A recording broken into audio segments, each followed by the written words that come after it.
Hello hello hello hello hello hello बच्चों, नमस्ते। कैसे हैं आप सब लोग? मैं उम्मीद करती हूँ कि आप सब लोग बहुत अच्छे होंगे और बहुत अच्छे से अपनी पढ़ाई भी कर रहे होंगे। हाँ भाई, सभी को नमस्ते और सभी को राम राम, जय हिंद। सबसे पहले तो मैं आप लोगों से माफी मांगना चाहती हूँ कि मेरी क्लास 7 से 8 मिनट लेट हो गई। तो वो थोड़ा सा मेरी स्टूडियो में थोड़ी लाइट की प्रॉब्लम हो गई थी, इसलिए थोड़ा सा क्लास लेट हो गया। तो कोई बात नहीं, हम 7-8 मिनट लेट तक पढ़ लेंगे, है ना। वो हमारे बस की नहीं हो जाती है कभी कभी प्रॉब्लम।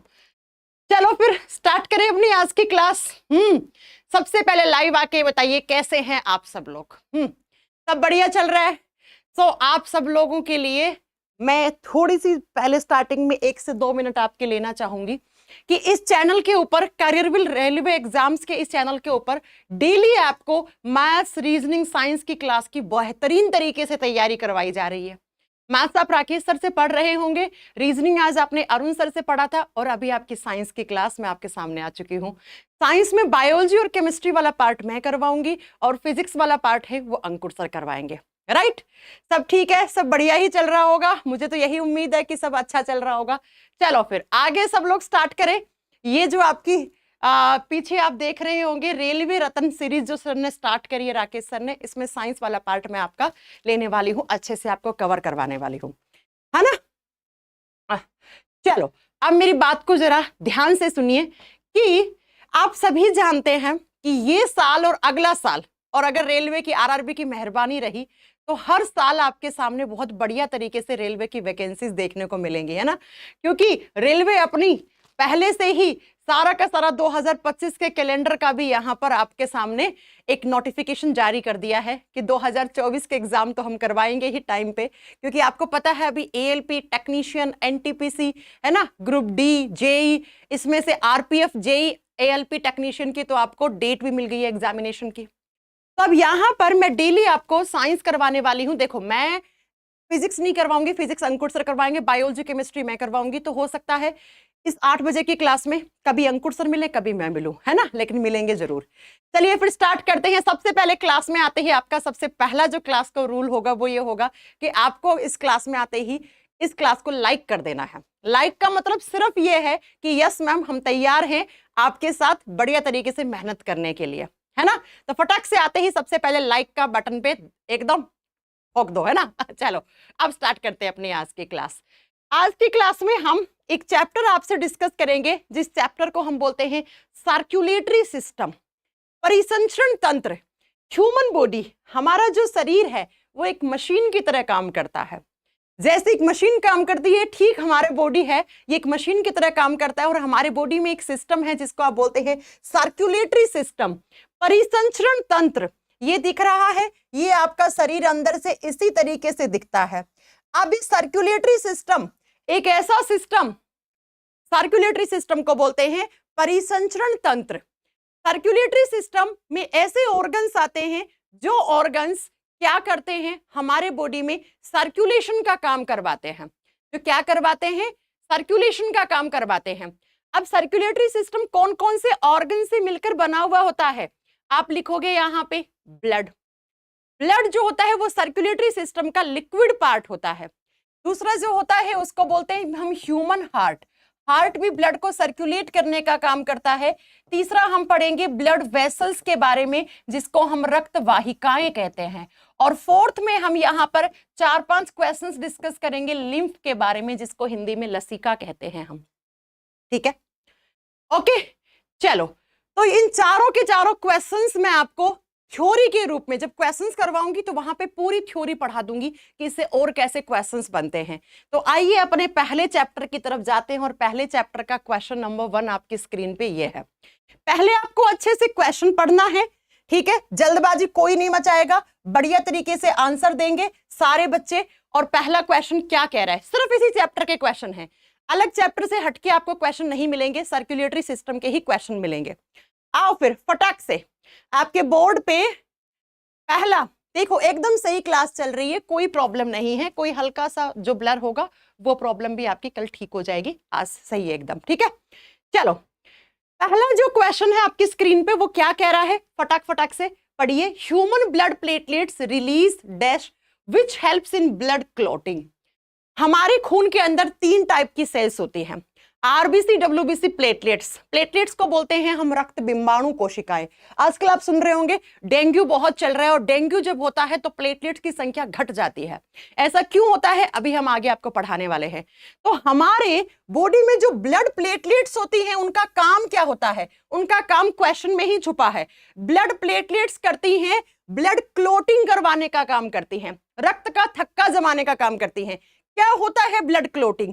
जब कभी भी आपको चोट लगती है तो आपको ब्लीडिंग होती है, खून बहता है, कुछ देर के बाद वो ब्लीडिंग क्या होती है, रुक जाती है, क्योंकि उस जगह क्या हो जाता है, ब्लड का क्लोट जम जाता है। तो बेसिकली मैं आपको बोलूं, जब कहीं पर भी आपको चोट लगती है तो उस चोट का जो घाव, थोड़ी देर के बाद ब्लीडिंग जो रुक जाती है, वहां पे ब्लड का क्लोट जम जाता है, रक्त का थक्का जम जाता है। रक्त का थक्का जमाने के लिए आपको इसमें से कौन सा सही ऑप्शन आपको मिल रहा है? तो कुछ बच्चे जा रहे होंगे ए के साथ, कुछ बच्चे जा रहे होंगे बी के साथ। जो बी में जा रहे हो बिल्कुल सही है। देखो, रक्त का थक्का जमाने के लिए एक मेन प्रोटीन होता है जिसका नाम होता है फाइब्रिनोजन। ये भी क्वेश्चन लिख लेना। ब्लड का क्लोट करवाने के लिए जो मेन प्रोटीन है उसको हम फाइब्रिनोजन कहते हैं। और जब ये फाइब्रिनोजन प्रोटीन टूटता है तो ये किस में कन्वर्ट हो जाता है, ये फाइब्रिन में बदल जाता है। और ये फाइब्रिन क्या है, ये फाइब्रिन ऐसे थ्रेड जैसे प्रोटीन होती है, धागे नुमा प्रोटीन होती है, वो ब्लड की सेल्स को, ब्लड के कंपोनेंट्स को बांध लेती है और वहां पे ब्लड का क्लोट करवा देती है। अब इस क्वेश्चन से कैसे क्वेश्चन बनेंगे? कौन सा प्रोटीन है मेन जो ब्लड का क्लोट करवाता है? फाइब्रिनोजन। फाइब्रिनोजन जब टूट जाता है तो किस में बदलता है, फाइब्रिन में। फाइब्रिनोजन एक बड़ा सा प्रोटीन है, ये छोटे छोटे अमीनो एसिड, छोटे छोटे प्रोटीन से मिलकर बना हुआ है। अरे जैसे बहुत सारी बूंदी होती है, उसको इकट्ठा करके आप लड्डू बना देते हो, तो लड्डू को तोड़ोगे तो बूंदी मिलेंगी ना, ऐसे ही फाइब्रिनोजन को तोड़ोगे तो फाइब्रिन ही मिलेंगी। तो फाइब्रिन यहाँ पे ब्लड का मेन प्रोटीन होगा जो ब्लड का क्लोट बनाएगा। ठीक है, ये प्रोटीन है, इसके आगे आपको प्रोटीन नोट करना है, ये प्रोटीन होती है। प्रोथ्रोम्बिन भी प्रोटीन है जो ब्लड का क्लोट करवाने में हेल्प करती है, लेकिन सही आंसर आपका यहां पर बी होगा। आइए दिखाते हैं आपको ब्लड का क्लोट कैसे बनता है। इस तरीके से आपकी ब्लड वेसल्स होती हैं, ये आपकी नसें हैं, ये फट जाती हैं। मान लो ये आपके हाथ में इस हिस्से पे चोट लग गई तो ये डक्ट फटती है, फटने से खून बाहर निकलता है। बाहर निकलता है तो ये आरबीसी, डब्ल्यूबीसी, प्लेटलेट सब कुछ आपके खून से बाहर निकल रहा है। कुछ देर के बाद ब्लड का क्लोट बन जाता है, और यही क्लोट देखो यहाँ पे लिखा हुआ है फाइब्रिन। ये फाइब्रिन हेल्प करता है ब्लड का क्लोट जमाने के लिए, रक्त का थक्का जमाने के लिए फाइब्रिन हेल्प करता है, इसलिए हमने यहां पर आंसर बी रखा। आइए नेक्स्ट क्वेश्चन पे चलते हैं। हाँ, थोड़ी सी आज क्लास लेट हो गई थी, आगे से आपकी क्लास में बिल्कुल प्रॉब्लम नहीं होगी। वो थोड़ा सा स्टूडियो में लाइट का इशू हो गया था, इसलिए क्लास 7 मिनट लेट हुई। 7 मिनट तो चलता है ना। चलो अगले क्वेश्चन पे। हाँ, नेक्स्ट अगला क्वेश्चन है white blood cells in the blood. रक्त में श्वेत रक्त कोशिकाएं क्या करती हैं? जो डब्ल्यूबीसी होती हैं उनका दूसरा नाम क्या होता है, व्हाइट ब्लड प्लेटलेट्स का नाम, दूसरा नाम जो होता है वो लिम्फोसाइट्स होता है। इन्हीं को आप लिम्फोसाइट्स भी कहते हो।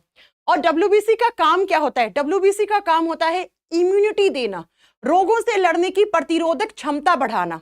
जब भी हमारे बॉडी में बाहर से इंफेक्शन आता है, कोई भी संक्रमण आता है, व्हाट इज इन्फेक्शन? इन्फेक्शन कोई भी ऐसा पैथोजन जो हमें बीमारी करता है ना। तो जब भी बाहर से कोई पैथोजन आता है, कोई इन्फेक्शन आता है, उसके अगेंस्ट लड़ाई करना, उस इन्फेक्शन को मार गिराना और हमें बीमारियों से बचाने का काम कौन करता है? डब्ल्यूबीसी यानी व्हाइट ब्लड सेल्स करती हैं, सफेद रक्त कोशिकाएं करती हैं। तो आप देखो, कैरी हेमोग्लोबिन प्रोटीन नहीं हो सकता, कैरी न्यूट्रिएंट्स को कैरी करता है नहीं, ये आरबीसी कर सकता है, या जो ब्लड में प्लाज्मा होती है वो करती है। Protect the body from infection, बिल्कुल सही बात है, ये हमें संक्रमणों से बचाने का काम करती है। इसीलिए पता है डब्ल्यूबीसी को क्या कहते हो? डब्ल्यूबीसी को हमारे बॉडी की फाइटर सेल्स कहते हो, लड़ाई करने वाली कोशिकाएं। किससे लड़ाई करती हैं? इन्फेस्ट डब्ल्यूबीसी, ये सबसे छोटी सफेद रक्त कोशिका होती है। ये चारों क्वेश्चंस आपको देखने को मिलेंगे एग्जाम में। हाँ जी, मिनिमम बेस ऑफ हिल्स होती है, बिल्कुल सही कह रहे हैं आप। Largest WBC, smallest WBC. Ma'am Hindi में क्या? हिंदी में सेम नाम है बच्चों। साइंस के कुछ ऐसे वर्ड्स होते हैं जिनकी हिंदी अलग नहीं होती है, आपको इंग्लिश में ही हिंदी टाइप कर देते हैं, तो आपको याद करना पड़ेगा। ठीक है, चलो आइए अगले क्वेश्चन पे चलते हैं। नेक्स्ट क्वेश्चन क्या कहता है? अगला क्वेश्चन क्या कहता है? In which of the following cells present in human body mitochondria are not found? हमारे बॉडी में इकलौती ऐसी सेल जिसके पास न्यूक्लियस और माइटोकॉन्ड्रिया नहीं होते हैं। हाँ, क्या आंसर करोगे इस क्वेश्चन का? फटाक से आंसर करो, इस क्वेश्चन का आंसर क्या होना चाहिए? कौन सी ऐसी सेल्स हैं जिनके पास माइटोकॉन्ड्रिया और क्या नहीं होता? न्यूक्लियस भी नहीं होता। न्यूक्लियस केंद्रक और माइटोकॉन्ड्रिया नहीं पाया जाता। वो इकलौती ऐसी सेल हैं जिनको आप रेड ब्लड सेल्स कहते हैं, जिनको आप लाल रक्त कणिकाएं या लाल रक्त कोशिकाएं कहते हैं। जी हाँ, बिल्कुल सही सुन रहे हैं। जो मैमल्स होते हैं, जो स्तनधारी होते हैं, जिसमें गाय, भैंस, घोड़ा, बकरी, कुत्ता, बिल्ली, हम लोग सब आते हैं, है ना? तो उनकी मैमल्स की जो मैच्योर आरबीसी होती है, मेरे सेंटेंस को सही से सुनना, मैच्योर आरबीसी के पास न्यूक्लियस और क्या नहीं होता? माइटोकॉन्ड्रिया नहीं होता। लेकिन दो ऐसे मैमल्स होते हैं जिनकी क्या आरबीसी के पास न्यूक्लियस और क्या होता है? आप बताओगे बेटा, माइटोकॉन्ड्रिया होता है। वो कौन है? हमारी आरबीसी को निकालोगे तो उसमें माइटोकॉन्ड्रिया और न्यूक्लियस नहीं दिखेगा। लेकिन अगर आपने ऊंट की आरबीसी उठाई, कैमल, ऊंट, और दूसरा लामा, लामा क्या होता है मैम? छोटा ऊंट। कभी आप पहाड़ पे जाओगे घूमने, लद्दाख वद्दाख साइड, तो आपको वहां पे छोटा ऊंट देखने को मिलेगा, उसको लामा कहते हैं। ये दोनों स्तनधारी हैं, ये दोनों मैमल्स हैं, और इन दोनों के खून के अंदर जो आरबीसी होती है, उसके ऊपर उसके अंदर न्यूक्लियस प्रेजेंट होता है। याद रखिएगा, ये पूछता है एग्जामिनर, ये पूछता है क्वेश्चन, जबकि हमारी आरबीसी में ये नहीं होती है। ठीक है, चलो नोट्स बनाने का तरीका, नोट्स आप जैसे जैसे मैं क्वेश्चंस बना रही हूं ठीक वैसे ही आप बनाएंगे नोट्स। चलिए बच्चों, इसके अलावा जितनी भी टाइप की सेल्स होती हैं सबके पास न्यूक्लियस और माइटोकॉन्ड्रिया होता है। कभी आपने सोचा है कि आरबीसी के पास न्यूक्लियस क्यों नहीं होता? है ना, किताबों में पढ़ लेते हो, रट्टा लगा लेते हो, मास्टर भी पढ़ा जाते हैं कि आरबीसी के पास न्यूक्लियस नहीं होता, लेकिन कभी आपको ये पता जानने की कोशिश करा कि ऐसा क्यों होता है? चलिए हम आपको बताते हैं इसका रीजन। एक्चुअली बच्चों, जब आरबीसी नया होता है ना, तब उसके पास न्यूक्लियस होता है, केंद्रक होता है।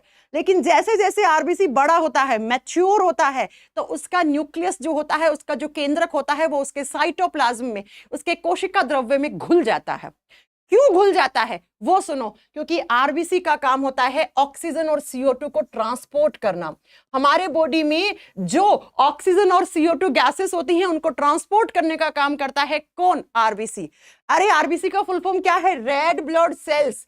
ये लाल रंग देती हैं खून को। क्यों? क्योंकि इनके पास हेमोग्लोबिन होता है, और हेमोग्लोबिन वो कैरियर होता है, वो गाड़ी होती है जिसके अंदर ऑक्सीजन और CO2 बैठ के जाते आते हैं। तो एक बात बताओ, अगर इस आरबीसी के पास ऐसे बड़ा सा न्यूक्लियस होता, तो क्या ये आरबीसी के अंदर जो हीमोग्लोबिन है वो ऑक्सीजन और CO2 को अच्छे से ट्रांसपोर्ट कर पाता? नहीं कर पाता मैम।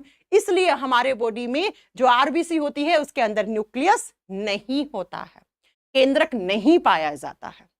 आज मैं आरबीसी से ऐसे ऐसे क्वेश्चन बताऊंगी ना, ऐसे ऐसे कॉन्सेप्ट बताऊंगी कि तुम्हारी दिमाग की बत्ती एकदम खुल जाएगी। चलो आओ अगले क्वेश्चन पे। नेक्स्ट क्वेश्चन, अगला क्वेश्चन कह रहा है normal human bleeding time and clotting time. कितनी देर तक आपको चोट लगती है तो ब्लड निकलता रहता है, और कितनी देर के बाद ब्लड का क्लोट बन जाता है? नॉर्मल 1-2 मिनट ऊपर नीचे चलेगा। हाँ, किस ऑप्शन के साथ जाओगे?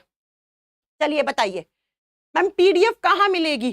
पीडीएफ आपको इस जो ये क्लास चल रही है ना, इसके नीचे एक डिस्क्रिप्शन में लिंक मिल जाएगा, उससे आप ले लीजिएगा पीडीएफ। ठीक है, चलो फटाक से बताओ, क्लॉटिंग टाइम और ब्लीडिंग टाइम कितना?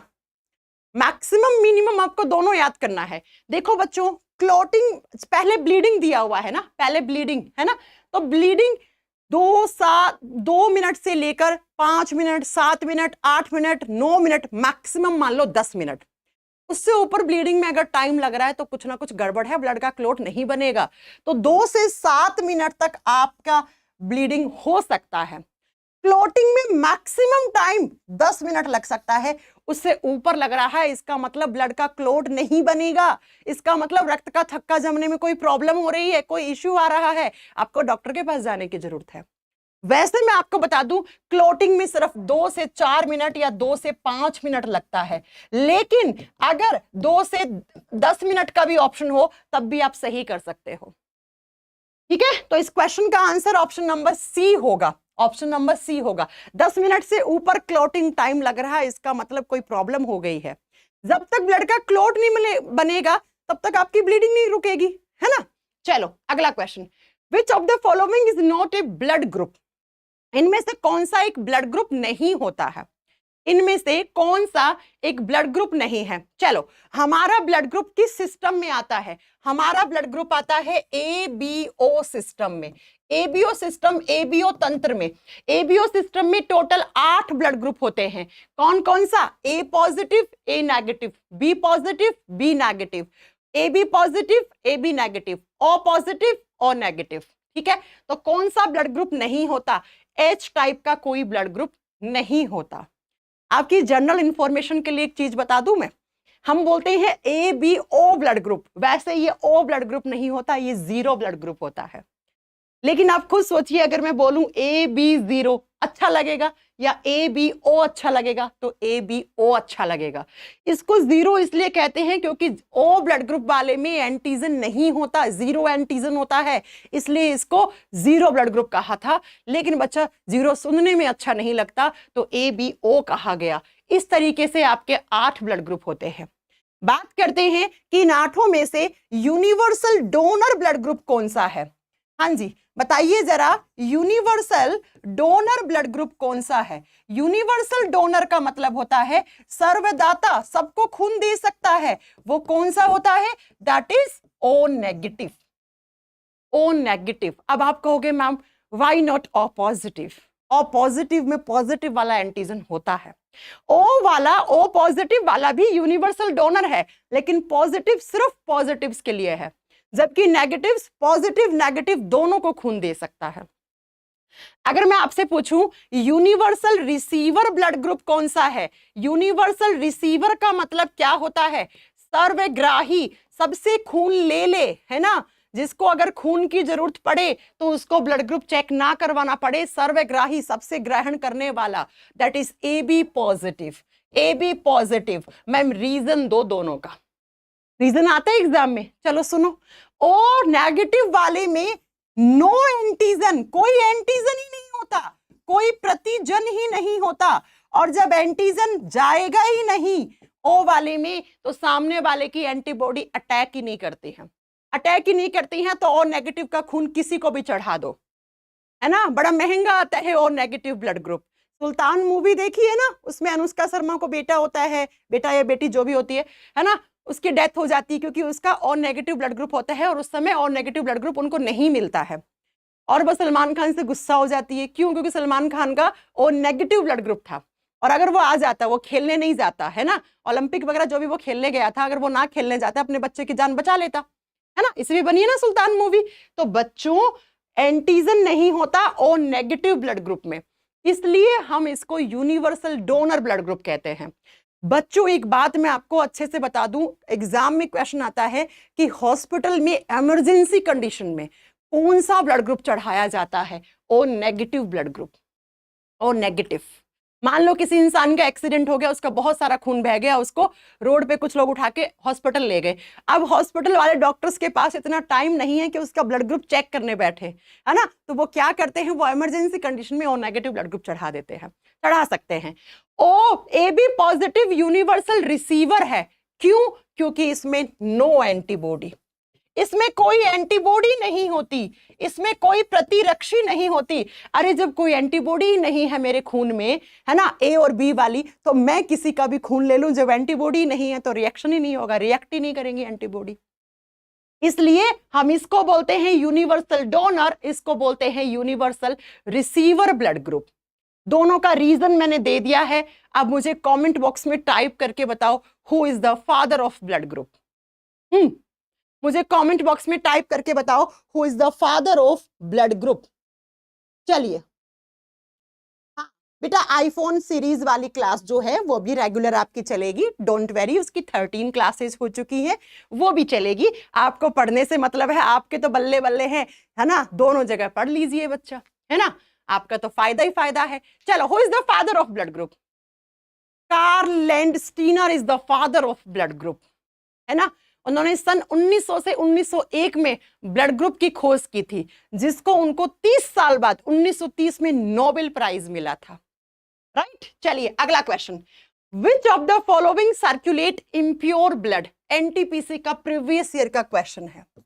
अब आप कहोगे मैम आपको क्वेश्चंस याद हैं? जी हाँ, मुझे हर एक एग्जाम के क्वेश्चंस याद होते हैं, किस एग्जाम में कौन सा क्वेश्चन कब आता है। अब ये पढ़ा पढ़ा के ही एक्सपीरियंस हो गया है ना। ये पढ़ा पढ़ा के एक्सपीरियंस हो गया भैया, याद हो जाते हैं, बच्चे भेज देते हैं क्वेश्चंस। कह रहा है कि इनमें से किसमें इम्प्योर ब्लड रहता है? पहली बात अपने दिमाग से निकाल दो कि इम्प्योर का मतलब खराब होता है। नहीं, हमारे बॉडी में दो टाइप का ब्लड होता है, दो तरीके का खून होता है। एक जिसको हम बोलते हैं प्योर, शुद्ध, और एक जिसको इम्प्योर कहते हैं। देखो बच्चों, प्योर का मतलब होता है ऐसा खून जिसमें ऑक्सीजन ज्यादा है, CO2 कम है ना, जिसमें ऑक्सीजन का अमाउंट ज्यादा है। हमें क्या चाहिए? ऑक्सीजन ही चाहिए, है ना। जिंदा रहने के लिए एक मुलाकात जरूरी नहीं होती, जिंदा रहने के लिए हमारे बॉडी में ऑक्सीजन का फ्लो जरूरी होता है। तो ऑक्सीजन जो होता है वो ज्यादा जिस खून में, उसको प्योर कहते हैं।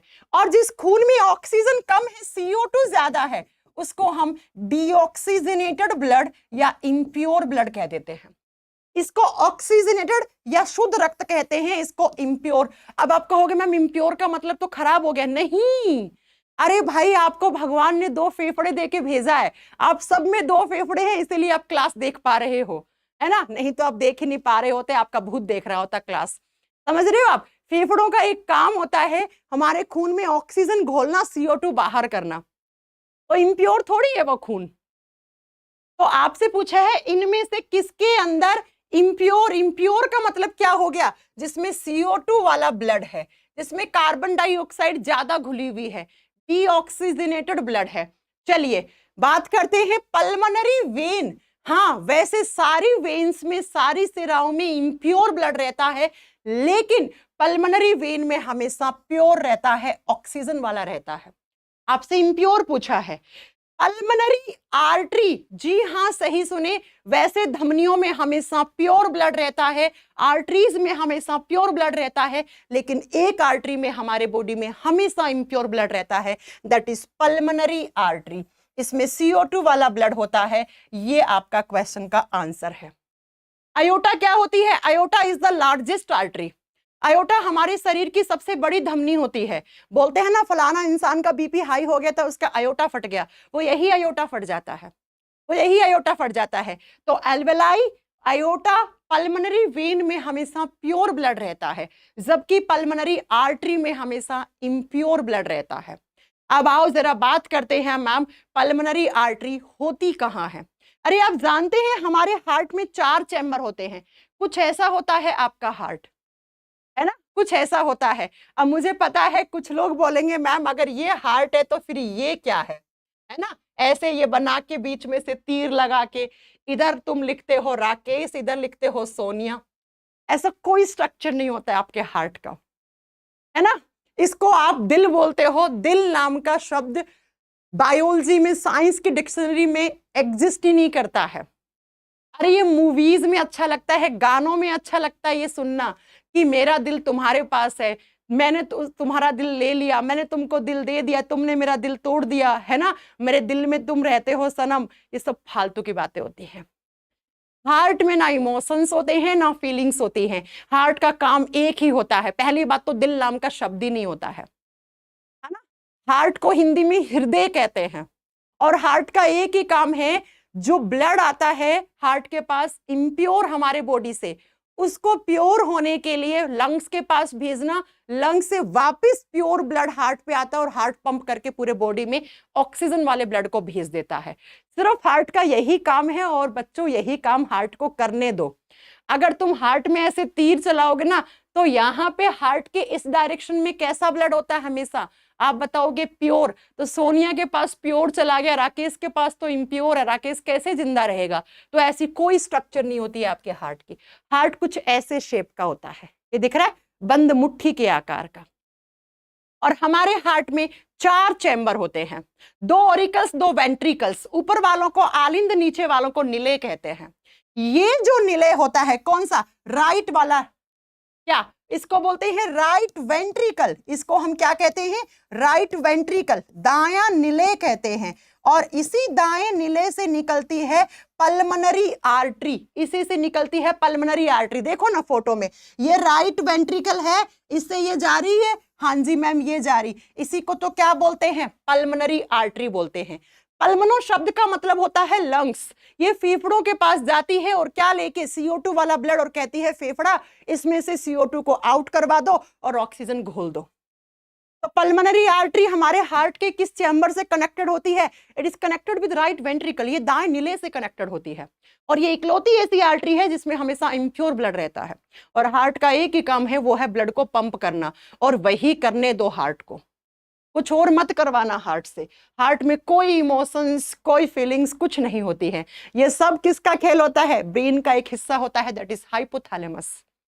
उसमें होती हैं इमोशंस, उसमें होते हैं फीलिंग्स, उसमें होता है प्यार, उसमें होती है नफरत किसी के लिए, वो सेंटर है इन सारी चीजों का, है ना। तो पढ़े लिखे लोगों की तरह बिहेव करना है। आइए अगले क्वेश्चन पे। अगला क्वेश्चन क्या कह रहा है, अगले क्वेश्चन को अच्छे से पढ़िए, देन आंसर कीजिए। और भाई वीडियो को लाइक करते चलेंगे, जिन्होंने अभी तक वीडियो को लाइक नहीं किया है प्लीज फटाक से। क्या कह रहा है, एक ऐसा इंस्ट्रूमेंट जिसके अंदर मरकरी रहता है, पारा धातु रहता है, और जो हॉस्पिटल्स में यूज करते हैं उसमें उतार चढ़ाव दिखाता रहता है, आपके ब्लड का प्रेशर दिखाई देता है, उसको क्या कहते हैं। अरे जिससे बीपी मेजर करते हैं, जिससे ब्लड का प्रेशर मेजर करते हैं, उस इंस्ट्रूमेंट को क्या कहते हैं।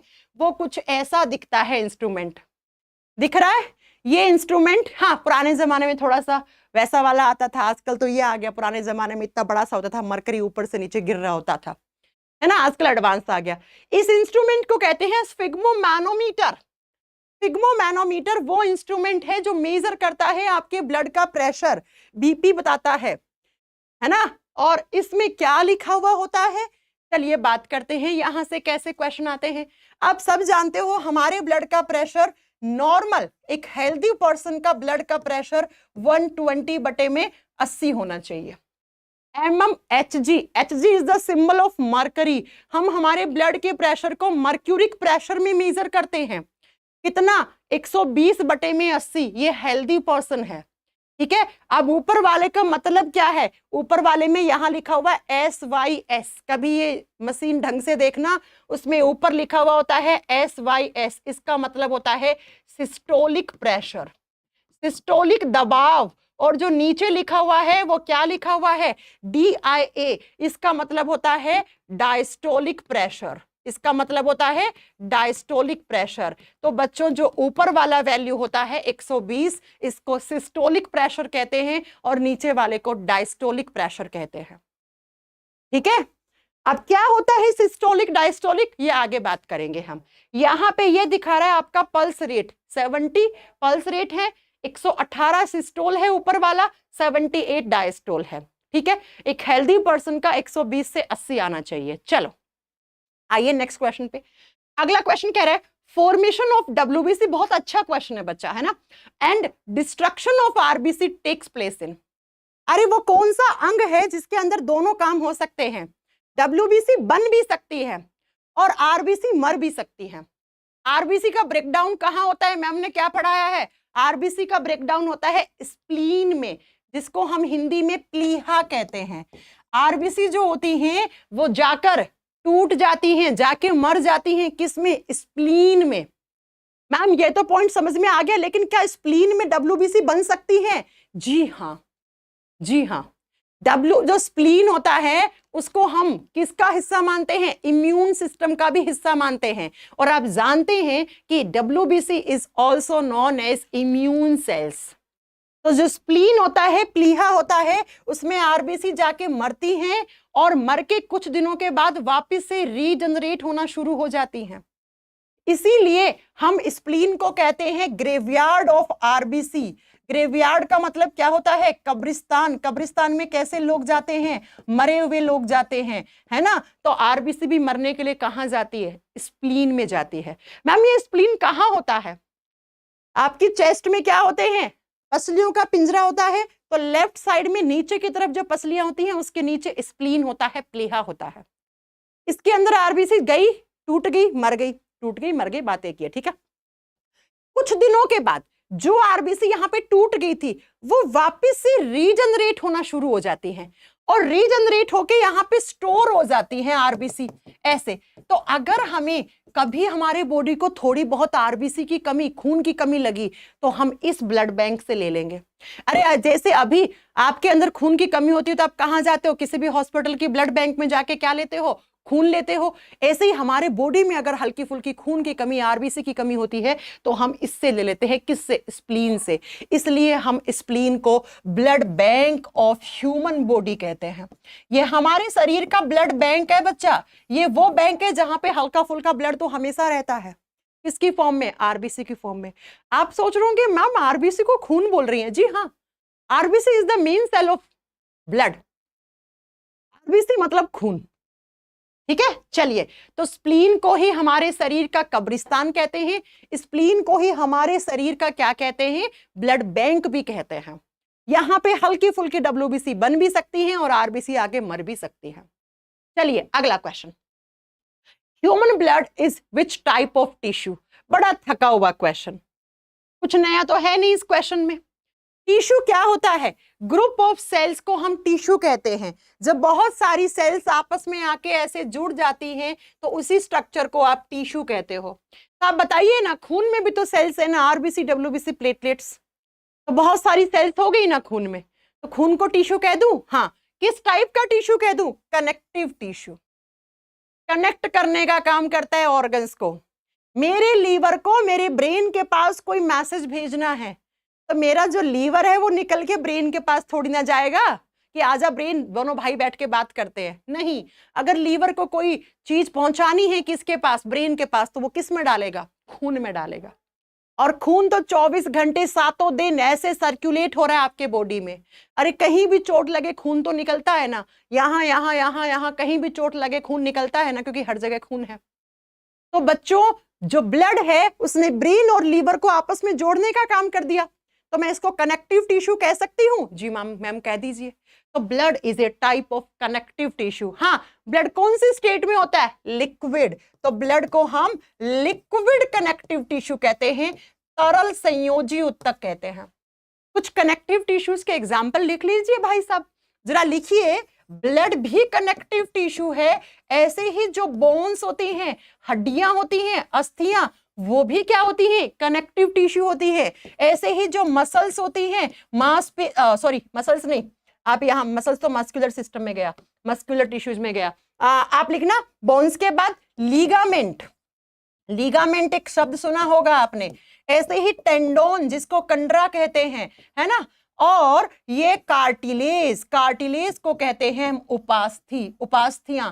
जैसे आपका बाहरी कान, ये कान क्या है, लचीला, ये कार्टिलेज का बना हुआ है। ये नाक की टिप क्या है, कार्टिलेज की बनी हुई है। तो एग्जाम में क्वेश्चन कैसे आता है, कौन सा एक एग्जाम्पल है जो कनेक्टिव टिश्यू है। ये सारे कनेक्टिव टिश्यू हैं। हड्डियां, लीगामेंट को स्नायु कहते हैं हिंदी में, टेंडोन को कंडरा कहते हैं, और कार्टिलेज को उपास्थि कहते हैं, और खून को रक्त, ब्लड को खून या रक्त या रुधिर कहते हैं। ये सारे किसके एग्जाम्पल होते हैं, कनेक्टिव टिश्यू का। मैं आपसे एक क्वेश्चन पूछती हूँ कि सबसे ज्यादा कनेक्टिव टिश्यू हमारे बॉडी में कौन सा होता है, क्या आंसर करोगे, फटाक से बताओ। हाँ, एग्जामिनर पूछता है कि सबसे ज्यादा कनेक्टिव टिश्यू कौन सा होता है हमारे बॉडी में, क्या आंसर करोगे बच्चों। और जिन्होंने वीडियो को लाइक नहीं किया भाई, लाइक करते चलेंगे साथ साथ में। हाँ बिल्कुल सही, blood. Blood is the most abundant connective tissue in human body. हमारे शरीर में सबसे ज्यादा पाए जाने वाला कनेक्टिव टिश्यू रक्त है। रक्त कितना, 6 से 7 लीटर या 5 से 6 लीटर ऑन एन एवरेज, इतना होना चाहिए। चले आगे। जी हाँ, अगला, the approx percentage of salts. हमारे ब्लड में सॉल्ट्स होते हैं कि नहीं होते हैं, जी हाँ होते हैं। और कितना परसेंटेज में होना चाहिए सॉल्ट, तो हमारे ब्लड में सॉल्ट सिर्फ और सिर्फ 0.8% में होता है। कुछ ज्यादा समझने वाली बात नहीं है, सिर्फ परसेंटेज नोट कर लो, 0.8% होगा सिर्फ, ठीक है। खून में सब कुछ होता है, खून में क्या क्या होता है? अरे जब भी कभी बीमार पड़ते हो डॉक्टर तुरंत क्या करता है? खून का सैंपल निकालता है, इंजेक्शन डालता है, निकाल लेता है ना, भर लेता है इतनी बड़ी बड़ी वो, ठीक है। तो क्यों? क्योंकि ब्लड में सब कुछ है। ब्लड आपके बॉडी की रिपोर्ट दे देगा कि क्या चीज सही चल रही है, क्या चीज गलत चल रही है। ब्लड में ही आपकी ऑक्सीजन CO2 ट्रांसपोर्ट होती रहती है, ब्लड में ही अमीनो एसिड्स प्रोटीन्स होते हैं, ब्लड में हार्मोन। अरे कभी अगर आपने हार्मोन का टेस्ट करवाया होगा तब भी तो डॉक्टर ने क्या निकाला होगा? खून तो निकाला होगा ना, क्योंकि खून के अंदर ही हार्मोन्स होते हैं, ठीक है। ऐसे ही खून में सॉल्ट भी होते हैं 0.8% में। नेक्स्ट क्वेश्चन भी ज्यादा कुछ समझने वाला नहीं है। The approx percentage of glucose, blood में ग्लूकोज होता है। ग्लूकोज क्या है? शुगर। तो ग्लूकोज को कहते हैं हम ब्लड शुगर। ग्लूकोज को हम ब्लड शुगर के नाम से, रक्त शर्करा के नाम से जानते हैं। हाँ, कुछ लोग बोलते हैं मेरे ब्लड में शुगर लेवल बढ़ा हुआ है, फलाना इंसान को शुगर हो गया, बोलते हैं ना। तो ब्लड के अंदर जो शुगर होता है उसको ग्लूकोज कहते हैं। और ये ग्लूकोज जो होता है वो हमारे खून में सिर्फ 0.1% में होना चाहिए। लेकिन मैम हम शुगर को तो जिस इंस्ट्रूमेंट से मेजर करते हैं उस इंस्ट्रूमेंट को हम ग्लूकोमीटर कहते हैं। हाँ, जो लोगों को डायबिटीज होता है या जो प्री डायबिटिक होते हैं या जिनको लगता है कि भाई उनको शुगर की बीमारी की शिकायत है, तो वो एक इंस्ट्रूमेंट रखते हैं, उसको ग्लूकोमीटर डिवाइस कहते हैं। वो डिवाइस जो आपके ब्लड में ग्लूकोज को मॉनिटर करता है, ग्लूकोज के लेवल को बताता है। मैम कितना होना चाहिए? खाना खाया, खाने से पहले, बिफोर मील, भोजन ग्रहण करने से पहले कितना आना चाहिए बताइए जरा। आफ्टर मील, खाना खाने के बाद कितना आना चाहिए बता दीजिए। मैं पानी पीती हूं, आप सब लोग कमेंट कर दो इतनी सी बात में। खाना खाने से पहले आपके शुगर का लेवल कितना आना चाहिए जो नॉर्मल है, नॉर्मल है जो आपके बॉडी के लिए। और खाना खाने के बाद कितना शुगर लेवल होना चाहिए जो भी नॉर्मल है। बता दीजिए फटाक से। चलो मैं बता देती हूं, कोई बात नहीं, अगली बार के लिए आप याद रखिएगा। अगर आपका वैल्यू आ रहा है 80 to 120 मिलीग्राम पर DL ऑफ ब्लड, है ना, 1 डेसीलीटर ब्लड में 80 से 120 मिलीग्राम के बीच में क्या आ रहा है? शुगर आ रहा है, दैट इज नॉर्मल। खाना खाने के बाद ये वैल्यू 170 180 हो रही है, वो भी नॉर्मल। अब मैम फिर कैसे पता लगता है कि फलाना इंसान को डायबिटीज हो गया है या प्री डायबिटिक है या उसमें शुगर की कोई शिकायत है? तो सुनिए जरा, जब खाना खाने से पहले इस वैल्यू से ऊपर चला गया आपका शुगर लेवल आ रहा है खाना खाने से पहले 140 160 180, आप देखो 140 150 वाली कंडीशन को प्री डायबिटिक कहते हैं, यानी कि डायबिटिक शुरुआत हो गई है, दस्तक दे दिया है शुगर ने, राइट। और अगर खाना खाने के बाद आपका 250 300 आ रहा है, ओ भाई साहब आपको डायबिटीज हो चुका है ना। याद रखिएगा इस चीज को। और मैं एक चीज और बता दूं आपको, जब आपके खून के अंदर ग्लूकोज की मात्रा इस परसेंटेज से ज्यादा हो जाए, है ना, जब ग्लूकोज ज्यादा होने लग जाए तो उसे कहते हैं हाइपरग्लाइसेमिया। हाइपरग्लाइसेमिया वो कंडीशन होती है जिसमें ग्लूकोज ज्यादा हो जाता है। अब ज्यादा दिनों तक हाइपरग्लाइसेमिया स्टेज में चलोगे तो आगे चलकर प्री डायबिटिक फिर डायबिटिक कहलाते हो आप। चलिए आइए फिर अगले क्वेश्चन पे चलते हैं। एक क्वेश्चन में मैंने 5-6 क्वेश्चन करवा दिए, सारे नोट डाउन कर लेना। चलिए अगला क्वेश्चन क्या कहता है। मैम आपकी कृपा से रेलवे में नौकरी हो गया है, अब NTPC में भी हो जाएगा, तो भाई कितनी नौकरी लोगे तुम? हाँ ये बताओ, मजा नहीं आ रहा एक नौकरी करके? चलिए फिर आइए। At the sleeping time the number of RBC in human body reduced by. अरे मैम ऐसा होता है, जब आप सो रहे होते हैं तो आपके बॉडी में आरबीसी की संख्या में कमी आ जाती है। मैंने कहा था ना आज आरबीसी के ऐसे ऐसे कॉन्सेप्ट पढ़ा के जाऊंगी, आपने कभी सुने ही नहीं होंगे। बिल्कुल सही सुना है। जब आप सो रहे होते हैं तो आपके बॉडी में 5% तक आरबीसी की कमी आ जाती है। क्यों आ जाती है? चलिए पहले अच्छे से कॉन्सेप्ट पढ़ेंगे फिर आपको समझ में आएगी ये चीज। आरबीसी का काम होता है ऑक्सीजन और CO2 को ट्रांसपोर्ट करना। हमारे बॉडी में हमारे सेल्स, जितने भी हमारे बॉडी के ऑर्गन्स हैं, जितनी भी सेल्स हैं, जितने भी टिश्यूज हैं, उन सबके पास ऑक्सीजन पहुंचाने का काम आरबीसी कर रहा है। अब अगर मैं आपसे एक क्वेश्चन पूछूं कि जिंदा रहने के लिए एक मुलाकात नहीं, ऑक्सीजन जरूरी होता है, आपने कभी सोचा है हम ऑक्सीजन पे ही क्यों जिंदा रहते हैं? आपने कभी सोचा है कि कोरोना जैसी महामारी के समय क्या हो गया था? लोग ऑक्सीजन की कमी से मर गए थे, ऑक्सीजन सिलेंडर लाखों में बिक रहा था। अरे भैया ऑक्सीजन ही क्यों? जानते हो आप ये बात? तो चलिए, नहीं जानते तो आज सुन लीजिए, आप ऑक्सीजन पे ही क्यों जिंदा रहते हो। हमारी बॉडी में जितना भी सारा ऑक्सीजन होता है उसको हीमोग्लोबिन ट्रांसपोर्ट करता है और हीमोग्लोबिन आरबीसी के पास होता है, राइट। तो ऑक्सीजन जाता है, सेल्स के पास होता है ग्लूकोज, और ऑक्सीजन जाके इस ग्लूकोज का ऑक्सीडेशन करता है, इस ग्लूकोज का ऑक्सीकरण कर देता है, इस ग्लूकोज को तोड़ देता है, इसको बर्न कर देता है, इसको जला देता है, और इसके जलने से बनता है carbon dioxide plus water plus energy. जो एनर्जी बनती है उसको एटीपी का रूप देते हो आप। एटीपी क्या? एनर्जी है, ऊर्जा है। और एक बात बताओ, बिना ऊर्जा के कोई काम हो सकता है? नहीं। हमारे जितने भी सारे ऑर्गन्स हैं वो सारे काम कर रहे हैं दिन रात। ऐसा कोई ऑर्गन है जो काम नहीं करता है? बता सकते हो आप? चलिए, तो बच्चा, ऐसे ऑर्गन्स को काम करने के लिए ऊर्जा चाहिए। ऊर्जा कहाँ से आएगी? जब ये होगा तब एनर्जी बनेगी। इसलिए हम कहते हैं हम ऑक्सीजन गैस पे जिंदा रहते हैं, क्योंकि ऑक्सीजन गैस के अलावा किसी गैस में हिम्मत नहीं है इस ग्लूकोज का ऑक्सीडेशन कर दे, इस ग्लूकोज को जला दे, इसको बर्न कर दे, इसको तोड़ दे। तो बच्चों, रात के समय आप जरा मेरी बात को ध्यान से सुनिए। रात को सो रहे हैं, हम सो रहे हैं तो इतनी ज्यादा एनर्जी की जरूरत नहीं है। अरे दिन में तो हम कितनी भाग दौड़ करते हैं। दिन में पढ़ाई कर रहे हो, जिम कर रहे हो, भाग दौड़ कर रहे हो, कोई अच्छा सा काम कर रहे हो, वर्कआउट कर रहे हो, मजदूरी कर रहे हो, नौकरी कर रहे हो, मेट्रो में जा रहे हो, गाड़ी में आ रहे हो, कुछ भी कर रहे हो, आप इतने सारे काम कर रहे हो। अभी आप पढ़ रहे हो तब भी आपका ब्रेन आपकी एनर्जी खर्च कर रहा है। तो दिन में तो इतने सारे काम करते हैं, तो मैं दिन में ज्यादा एनर्जी की जरूरत होती है। इसका मतलब दिन में ज्यादा ऑक्सीजन ट्रांसपोर्ट होना चाहिए सेल्स के पास। हाँ, और ऑक्सीजन को ट्रांसपोर्ट कौन करता है? आरबीसी।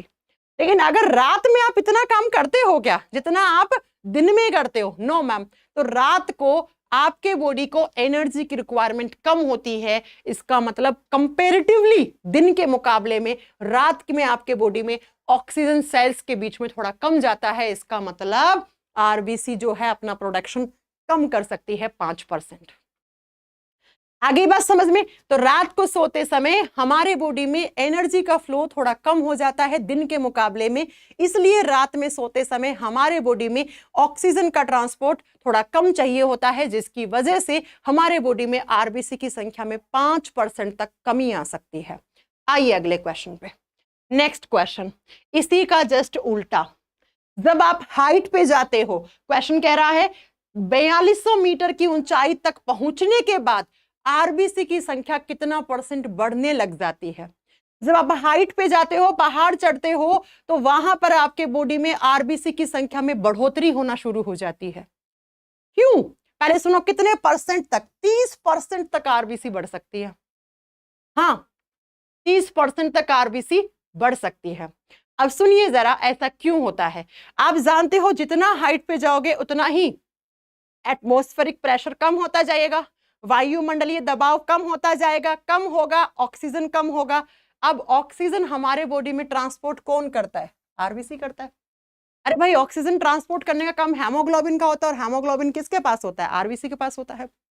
अब एक बात बताओ, जैसे जैसे मैं पहाड़ चढ़ूंगी वैसे वैसे वैसे वैसे वैसे मेरे बॉडी के अंदर ऑक्सीजन की कमी होती जाएगी। तो मेरा ब्रेन सिग्नल देगा कि भाई साहब, आगे आने वाला समय तो ऐसा होगा जहां पर बहुत ही कम ऑक्सीजन होगा।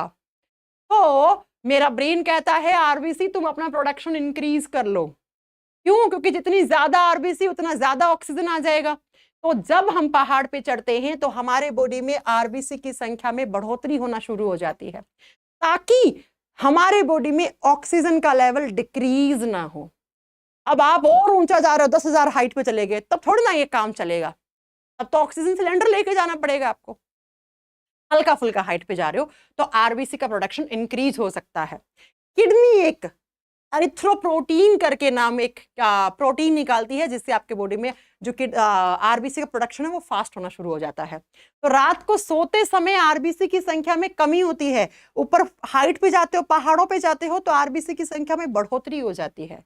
चलिए अगला question, the ratio of RBC and WBC in human body. हमारे शरीर के अंदर जो आरबीसी और डब्ल्यूबीसी का रेशियो होता है वो कितना होता है? हाँ जी, कंजूस लोगों, तुम लोग बढ़िया तरीके से 46 मिनट से पढ़ रहे हो और तुम लोगों से लाइक हो नहीं रहा है वीडियो। हाँ, क्यों नहीं हो रहे लाइक? क्यों नहीं हो रही पढ़ाई भाई? वैसे क्यों नहीं हो रहे तुम लोगों से लाइक? चलो फटाक फटाक से लाइक करो। हाँ जी, चले, क्या क्वेश्चन कह रहा है? अच्छा बताओ, हमारे बॉडी में 3 तरीके की सेल्स होती हैं, आप सब जानते हो। हाँ जी मैम, हम सब जानते हैं। कौन कौन सी होती हैं? आरबीसी रेड ब्लड सेल्स, उसके बाद डब्ल्यूबीसी व्हाइट ब्लड सेल्स, और पीएल फॉर प्लेटलेट्स बिंबाणु। याद रखिएगा, जब क्वांटिटी की बात करते हैं तो सबसे ज्यादा क्वांटिटी की बात हो रही है बच्चा, ठीक है? क्वांटिटी यानी संख्या में सबसे ज्यादा आरबीसी होती है। आरबीसी मिलियंस में होती हैं। उसके बाद होती है पीएल प्लेटलेट्स, प्लेटलेट्स लाखों में होती हैं, और बेचारी डब्ल्यूबीसी हजारों में ही होती है। इसका मतलब मैम डब्ल्यूबीसी हजारों में, प्लेटलेट्स लाखों में, और आरबीसी मिलियंस में। तो सबसे ज्यादा कौन सी है? आरबीसी। सबसे कम कौन सी है? डब्ल्यूबीसी। आरबीसी मिलियंस में होती है, वो भी बहुत ज्यादा मिलियंस। डब्ल्यूबीसी सिर्फ हजारों में होती है, 8 से 10 हजार पर 100 ml HB में होती है। और इनका जब आप क्वांटिटी का, मैं तीनों का रेशो बता रही हूँ, निकालना नहीं है, मैथ्स नहीं लगाती है। बायोलॉजी का मैथ्स से कोई मतलब नहीं है ना, ठीक है? जैसे मुझे मैथ्स में कुछ नहीं आता है ना, तो आपको भी यहाँ पे मैथ्स नहीं लगानी है, आपको बस याद रखना है। देखो, आरबीसी का लिखोगे तो 600, प्लेटलेट्स का लिखोगे तो 40, और डब्ल्यूबीसी का लिखोगे तो 1। अब आपसे किसका पूछा? आरबीसी और डब्ल्यूबीसी का। तो आरबीसी और डब्ल्यूबीसी का 600:1 होता है। अब अगर आपसे पूछ लेता डब्ल्यूबीसी और प्लेटलेट्स का, तो आप क्या करते? डब्ल्यूबीसी क्या 1 और प्लेटलेट्स क्या 40, है ना? आपसे पूछ लेता इन दोनों का, तो आप 600:40 कर देते, आप 600:40 कर देते, ठीक है? तो ऐसे आपको आंसर देना है, इसका आंसर सी हो जाएगा। चलिए अगले क्वेश्चन पे चलते हैं। The main reason behind the difference in the blood groups of the human. बहुत अच्छा क्वेश्चन है। अलग अलग इंसानों के अलग अलग ब्लड ग्रुप क्यों होते हैं? ये लो, ये क्वेश्चन पूछ रहा है। अब बता दो, आप सब लोग, सभी लोग कमेंट में अपना अपना ब्लड ग्रुप टाइप करो। हाँ मैम, हम इस मैम से पढ़े हैं डैश, उन्होंने ऐसे क्वेश्चंस कभी नहीं करवाए हैं। कोई बात नहीं, जब कभी नहीं करवाए उन मैम ने, तो आप इस मैम से पढ़ लो, है ना? इस मैम से पढ़ लीजिए आप, कोई बात नहीं बच्चा। चलिए उनकी क्लास में जाके बोलोगे उस मैडम ने नहीं करवाए। तुम लोग बच्चे लोगों का यही काम होता है। चलिए बताओ, आंसर करो, फटाक से आंसर करो। अलग अलग अपना अपना ब्लड ग्रुप बताओ पहले मुझे।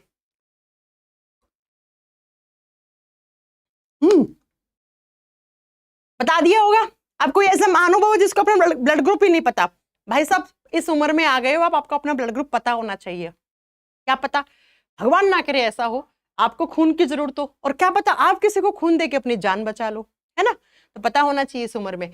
सुनिए, हम सब लोगों का अलग अलग ब्लड ग्रुप क्यों होता है? क्योंकि हम सब लोगों के खून में जो आरबीसी होती है, उस आरबीसी के ऊपर अलग अलग टाइप का एंटीजन होता है, अलग अलग टाइप का एंटीजन होता है। और ये जो एंटीजन होता है, ये ग्लाइकोप्रोटीन से बना हुआ होता है। एंटीजन्स ग्लाइकोप्रोटीन से बनी हुई स्ट्रक्चर्स होती हैं। और सुन लो जरा, जिस इंसान की आरबीसी पर जिस टाइप का एंटीजन है, वही उसका ब्लड ग्रुप है। मान लो फलाना इंसान की आरबीसी पर ए टाइप का एंटीजन है, तो उसका ब्लड ग्रुप भी ए है। मान लो किसी इंसान में बी टाइप का एंटीजन है, तो उसका ब्लड ग्रुप भी बी होगा। अगर ए और बी दोनों हैं, तो ब्लड ग्रुप ए बी हो जाता है। एक भी एंटीजन नहीं है मैम, ऐसा हो सकता है? हाँ, जरूरी नहीं है एंटीजन्स हो ए और बी। नहीं है तो जीरो, जीरो ब्लड ग्रुप सुनने में अच्छा नहीं लगता, तो ओ बोलते हैं इसको। तो बताइए जरा कि ऐसा इंसान जिसके बॉडी में ए और बी टाइप का एंटीजन नहीं है, तो उसका ब्लड ग्रुप जीरो यानी ओ ब्लड ग्रुप होता है। तो हमारा ब्लड ग्रुप कौन डिसाइड करता है? एग्जाम में क्वेश्चन आ जाए, एंटीजन्स डिसाइड करती हैं। एंटीजन प्रतिजन डिसाइड करता है आपका ब्लड ग्रुप क्या होगा। एंटीजन्स किस पे होते हैं? आरबीसी पर होते हैं। और ये एंटीजन्स किसकी स्ट्रक्चर होती हैं? ग्लाइकोप्रोटीन की बनी हुई स्ट्रक्चर्स होती हैं। ठीक है, 4 क्वेश्चन करवा दिए मैंने एक क्वेश्चन में, चारों आते हैं, चारों आते हैं, फिर सर पकड़ के बैठ जाओगे। ये देखो, ABO blood group A type का एंटीजन है तो blood group A, B type का एंटीजन है तो बी ब्लड ग्रुप, ए और बी दोनों एंटीजन है तो ए बी ब्लड ग्रुप, दोनों ही एंटीजन नहीं है, no antigen, zero blood group. अब जीरो थोड़ी ना अच्छा लगेगा तो ओ बोल दो। आओ जरा अगले क्वेश्चन पे, next question. An anticoagulant present in blood which assure the smooth flowing of blood in blood vessels। अरे क्या कह रहा है क्वेश्चन, हमारी नसों में खून दौड़ता है ना? क्यों दौड़ता है? क्योंकि हमारे शरीर के अंदर कभी भी खून जमता नहीं है, तो शरीर में के अंदर जो खून है उस खून को जमने से रोकने के लिए कौन जिम्मेदार है? हेपारिन। हेपारिन को एंटीकोगुलेंट एजेंट या एंटीकोगुलेंट फैक्टर कहते हैं। ये एंटी क्लोटिंग फैक्टर होता है, ये हमारी नसों में खून को जमने नहीं देता। जिस दिन हेपारिन कम उस दिन अंदर खून जम गया, अंदर खून जम गया मतलब खून की क्लोटिंग हो चुकी है, और अंदर जब खून का क्लोटिंग होता है तो उसको थ्रोम्बोसिस कहा जाता है। सुना होगा फलाना इंसान की ये नस फट गई, डॉक्टर ने क्या बताया? डॉक्टर ने बताया इसके अंदर क्लोट जम गया था, है ना? तो याद रखिएगा कि हमारे बॉडी में खून तब तक ही दौड़ रहा है हमारी नसों में जब तक हमारे बॉडी में हेपारिन है। ये हेपारिन रक्त का थक्का नहीं जमने देता है। और ये हेपारिन कहां से आया? तो थोड़ा हेपारिन बनाता है लीवर, जिसको आप यकृत या जिगर कहते हो, और थोड़ा हेपारिन बनाता है बेसोफिल्स। मैम बेसोफिल्स क्या होती हैं? अरे अभी तो पढ़ाया, एक टाइप की सफेद रक्त कोशिकाएं, सफेद रक्त कणिकाएं थी होती हैं। तो जब तक हेपारिन है तब तक खून आपका नहीं जमता। अब मैं आपसे एक बात पूछूं, बच्चा शरीर के अंदर खून था तब तो हेपारिन ने नहीं जमने दिया। खून आप डोनेट करने गए हो, कभी आपने खून दिया है? खून देना अच्छी बात होती है, लेकिन खून वही दे जिनमें खून अच्छा है। ऐसा नहीं है कि तुमने खून दिया 1 यूनिट और बेहोश हो गए, तुम्हें बदले में 4 यूनिट चढ़ानी पड़ गई। हाँ बहुत बार होता है, फलाना इंसान खून देने आया, बेहोश हो गया, उसे खून चढ़ाना पड़ा वहां पे, है ना, जान बचाने के लिए। ऐसा होता है। खून दे, लेकिन खून तभी दे जब आपके अंदर सही अमाउंट में है। अब सुनो जरा, बॉडी के अंदर तो हेपारिन है जो ब्लड का क्लॉट नहीं होने देता। अब आपने खून दे दिया और खून ब्लड बैंक में है, ब्लड बैंक में खून को जमने से बचाता कौन है? तो अगर आपने कभी खून दिया होगा तो खून जिस पाउच के अंदर, जिस बॉक्स के अंदर डालते हैं, उससे पहले से एक केमिकल होता है उसमें, या जैसे ही खून आपका डाला उसमें एक इंजेक्शन से केमिकल डालते हैं। अगर आपने कभी देखा हो तो एक मूवी बनी थी इसमें रणदीप हुड्डा की, लाल रंग, आप उसमें देखना, ब्लड की स्मगलिंग दिखा रखी है, उसमें ये चीज करता है, वो लाके खून के अंदर डालता है। तो बच्चा एग्जाम में क्वेश्चन आता है जैसे हमारे बॉडी के अंदर खून को जमने से बचाता है हेपारिन, वैसे ब्लड बैंक में ब्लड को जमने से कौन बचाता है? तो 2 केमिकल। बहुत अच्छे क्वेश्चन, एनडीएस सीडीएस के एग्जाम में पूछा हुआ क्वेश्चन है। 2 केमिकल यूज करते हैं ब्लड बैंक में। कौन कौन से? कहां लिखूं? यहां लिख रही हूं, ठीक है। पहला होता है calcium citrate, calcium citrate, calcium oxalate मत कर देना। कैल्शियम ऑक्सिलेट गुर्दे की या आपकी जो पित्त की थैली होती है उसकी पथरी होती है। दूसरा होता है सोडियम ऑक्सिलेट, सोडियम ऑक्सिलेट। ये 2 केमिकल्स ब्लड बैंक में काम में लिए जाते हैं। किसके लिए? ताकि वो खून खराब ना हो, ब्लड का क्लॉट ना हो। तो ब्लड बैंक में हेपारिन वाला काम कैल्शियम सिट्रेट या सोडियम ऑक्सिलेट नाम के केमिकल्स करते हैं, केमिकल्स करते हैं। हमारे बॉडी में हेपारिन करता है। चलिए अगला क्वेश्चन।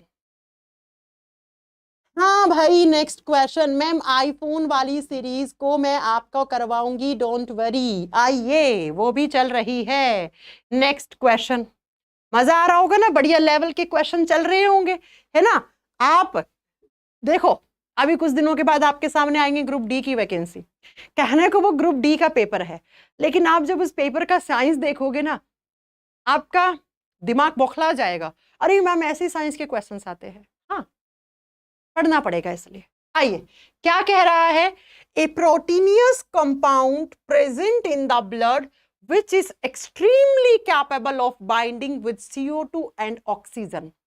हमारे खून के अंदर प्रोटीन से बना हुआ एक कंपाउंड है, एक यौगिक है जो ऑक्सीजन और CO2 को ट्रांसपोर्ट कर सकता है। कौन सा है? चलो आओ, आप सभी जानते हो हमारा खून किस कलर का होता है? लाल कलर का। अरे कोई ऐसा इंसान है जिसका खून किसी और कलर का है? भगवान ने जब हमें बनाया था तो हमें कोई भेदभाव नहीं रखा, सबको लाल कलर का खून दिया। नाना पाटेकर वाला डायलॉग याद है ना, देखो इसका भी खून लाल, ये हिंदू है मुस्लिम है इसका भी खून लाल। जब भगवान ने कोई भेदभाव नहीं किया तो हम कौन होते हैं भेदभाव करने वाले? लेकिन फिर भी करते हैं हम लोग, है ना। तो हमारा खून लाल है। लाल किसकी वजह से है? खून में है आरबीसी। आरबीसी का मतलब रेड ब्लड सेल्स, लाल रंग। और लाल रंग के लिए कौन है खून में? खून में है हीमोग्लोबिन। खून में कौन है? हीमोग्लोबिन। सेम नाम इंग्लिश में है हीमोग्लोबिन। ये जो हीमोग्लोबिन होता है ना बच्चा, इस हीमोग्लोबिन के अंदर ये ग्लोबिन नाम का प्रोटीन होता है, और ये हिम नाम का जो है ये आयरन कंपाउंड होता है, ये लोहे से बना हुआ यौगिक होता है। और इसी की वजह से, इस हिम की वजह से ही आपके खून का लाल रंग होता है। अरे जब लोहा होता है बाहर, उस लोहे को ऑक्सीजन मिल जाता है, हल्का फुल्का मॉइस्चर पानी मिल जाता है, तो लोहे के ऊपर जंग लग जाता है और लोहा भूरे से लाल भूरे रंग का हो जाता है। ठीक ऐसे ही हमारे बॉडी में जो खून होता है, जिसके अंदर ऑक्सीजन होता है, वो हमेशा लाल कलर का दिखता है, गहरे लाल कलर का। तो वो किसकी वजह से है? वो हिम की वजह से है। तो क्वेश्चन ऐसे आया था, ऐसे आपको याद करना था। और यही हीमोग्लोबिन क्या करता है? ऑक्सीजन और CO2 को ट्रांसपोर्ट करता है। हमारे बॉडी में हीमोग्लोबिन का काम होता है हमारे शरीर की प्रत्येक कोशिका, प्रत्येक ऊतक के पास ऑक्सीजन और CO2 ट्रांसपोर्ट करना। चलिए नेक्स्ट क्वेश्चन का आंसर करेंगे फटाक से। बहुत अच्छा क्वेश्चन। हमारे खून में आरबीसी होती है, रेड ब्लड सेल्स होती हैं। जी हाँ मैम, वो बाइकॉनकेव शेप की होती हैं, है ना। जब आप उनको माइक्रोस्कोपिक इमेज देखते हो तो वो बाइकॉनकेव शेप की दिखती हैं, वैसे वो अंडे पेड़े के आकार की होती है। ठीक है, तो बच्चा वो जो होती है उसका जो आपसे पूछा है, क्या पूछा है? डायमीटर पूछा है, कितना होता है। फोटो दिखा के बताऊं इसका आंसर? वैसे 7 से 8 वाला होगा। ये लो आपका आंसर फोटो में। ये आरबीसी है, दिख रहा है। साइड से व्यू देखोगे आरबीसी का, ऐसा दिखेगा। ठीक है, ये टॉप व्यू दिखता है आरबीसी का।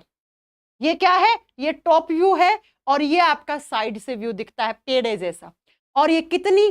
तो ये रहा 7.5 माइक्रोमीटर। अब 7.5 वाला ऑप्शन नहीं था, तो बेटा यही वाला 7.5 8 के बीच वाला यही ऑप्शन तो सही करते ना, यही ऑप्शन तो सही करते।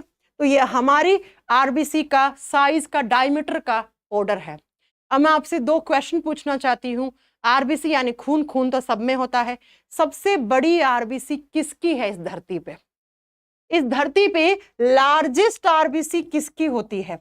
सबसे बड़ी आरबीसी किसकी होती है? और सबसे छोटी आरबीसी किसकी है? स्मॉलेस्ट आरबीसी, स्मॉलेस्ट आरबीसी किसकी है? और सबसे छोटी आरबीसी और सबसे बड़ी आरबीसी। ये आप जब ये वीडियो खत्म हो जाएगी ना, उसके नीचे कमेंट करके बताएंगे आप मुझे। मेरे 4 क्वेश्चन का आंसर करेंगे आज आप। जब मेरी वीडियो खत्म हो जाएगी, अभी खत्म नहीं हो रही है, तब आप कमेंट करके बताएंगे संसार में सबसे बड़ी आरबीसी किसकी है, संसार में सबसे छोटी आरबीसी किसकी है, और जो मैमल्स होते हैं, जो स्तनधारी होते हैं, उसमें सबसे बड़ी आरबीसी किसकी होती है, और मैमल्स में, स्तनधारियों में सबसे छोटी आरबीसी किसकी होती है। ये चारों क्वेश्चंस आप आंसर करेंगे। आइए नेक्स्ट क्वेश्चन पे। अगला क्वेश्चन क्या कह रहा है? Which of the following can be one of the reason of anaemia. Anaemia क्या होता है? खून की कमी। अब खून की कमी बहुत सारे टाइप की होती है। हाँ, बता दूं 5-7 नाम? चलिए, mild anaemia, sickle cell anaemia, megaloblastic anaemia, pernicious anaemia, thalassaemia, ये सारी क्या हैं? पॉलीसाइथेमिया, ये सारी खून की कमियां हैं। तो आपसे पूछ रहा है कि अनीमिया जो है वो लेस आयरन इनटेक से हो सकता है क्या? हाँ, खून में हीमोग्लोबिन, हिम क्या है? Iron compound. आयरन की कमी मतलब खून की कमी। जब कोई महिला प्रेग्नेंट होती है, प्रेगनेंसी के समय वो आयरन की दवाइयां क्यों खाती है? क्योंकि माँ जो होती है वो अपने बच्चे को भी स्टार्टिंग के कुछ दिनों के लिए खून देती है। तो जब माँ में ही खून की कमी हो जाएगी तो बच्चे को क्या पहुंचाएगी? तो डॉक्टर सबसे पहला उसका स्टार्ट करवाती है आयरन की टैबलेट्स, है ना। दूसरा, डेफिशिएंसी ऑफ फॉलिक एसिड। जी हाँ, folic acid, malic acid. Folic acid ही तो जाके क्या बनाता है? आयरन बनाता है। तो मैंने कहा फॉलिक एसिड की टैबलेट स्टार्ट करती है डॉक्टर, क्यों? ताकि फॉलिक एसिड जाएगा तो आयरन बनेगा, आयरन बनेगा तो हेमोग्लोबिन, हेमोग्लोबिन है तो खून सही है ना। तीसरा, डेफिशिएंसी ऑफ विटामिन B12। जी हाँ, सुन लीजिए, विटामिन B9 की कमी से, B12 की कमी से, B6 की कमी से, तीनों की कमी से ही अनेमिया होता है। चल, अब किसकी कमी से कौन सा अनेमिया होता है? सुनो, B6 की कमी से माइल्ड अनेमिया होता है। यहां पर माइल्ड अनेमिया का मतलब होता है हल्का फुल्का खून की कमी होगी, चलती रहती है। B9 की कमी से क्या होता है? मिगैलोब्लास्टिक अनेमिया, मिगैलोब्लास्टिक अनेमिया होता है। और B12 की कमी से परनीसियस अनेमिया होता है, परनीसियस अनेमिया होता है। ऐसे ही एक अनेमिया होता है सिकल सेल अनेमिया, एक होता है थैलेसीमिया। इन सबका मतलब ही खून की कमी होती है। तो ये तीनों ही ऑप्शन सही हैं। तो 1 2 3 तीनों ही ऑप्शन सही है। तीनों ही ऑप्शन क्या है? सही है। चलिए अगला क्वेश्चन, निम्नलिखित में से कौन सा सही सुमेलित नहीं है, कौन सा करेक्ट नहीं मिलाया गया है? चलिए फिर आंसर करेंगे भाई, क्या आंसर होना चाहिए? बता दीजिए जरा, क्या आंसर होगा यहाँ पे?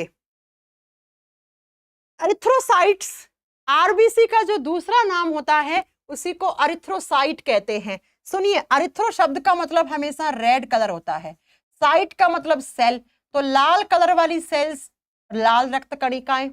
ल्यूकोसाइट्स, डब्ल्यूबीसी सफेद रक्त कणिकाएं, सफेद रक्त कोशिकाएं।